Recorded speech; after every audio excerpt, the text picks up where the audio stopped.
Carlos Sainz Senior has announced he is withdrawing from the upcoming FIA presidential elections. Sainz was tipped by many to challenge or even beat current president Mohammed Ben Sulayem in December, but the Spaniard has decided to focus on his Dakar preparations with Ford instead. Well, thanks for being with us here on the GP Fans channel. If you enjoy our content, please consider subscribing down below. It helps us out more than you'll ever know, and hit the like button as well. Sainz, a two-time Rally World Champion and four-time Dakar winner, soft-launched his candidacy for the FIA presidency a few months ago. He never announced it formally, but only ever said he was seriously considering it, which was greeted with massive enthusiasm by fans and people inside of motorsport as well. However, on Wednesday, Sainz announced the following on his social media. Quote, "This message is to publicly confirm that I have finally decided not to run for the presidency of the FIA in this year's election. After a thoughtful reflection, I've come to the conclusion that the present circumstances are not ideal to set the grounds for my candidacy. Furthermore, I have realized that properly running for president would notably compromise my preparation for the Dakar, and I do not wish to weaken my commitment to Ford and my team."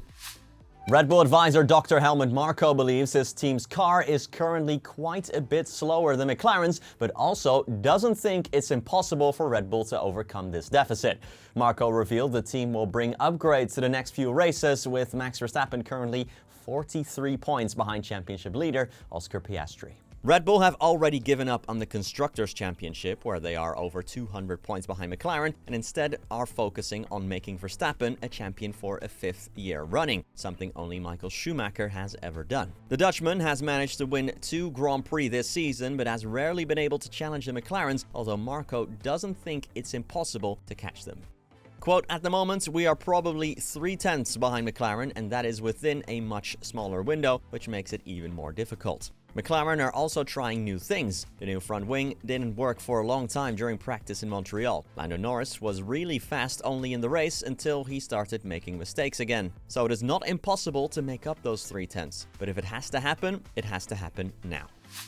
Cars are on track tomorrow already for the Austrian Grand Prix weekend at the Red Bull Ring. Having said that, let's remind you one last time how all of the action looks from FP1 to the checkered flag on Sunday, so you don't miss a thing.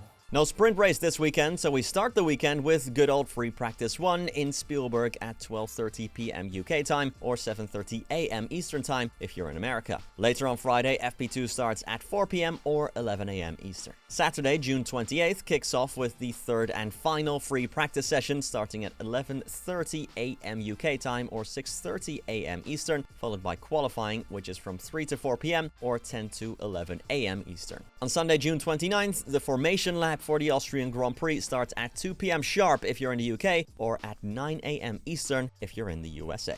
Well, that's been it for today's GP Fans News video. I'll be back tomorrow morning with the next one, so make sure you check that one out. But for now, thank you so much for watching, and peace.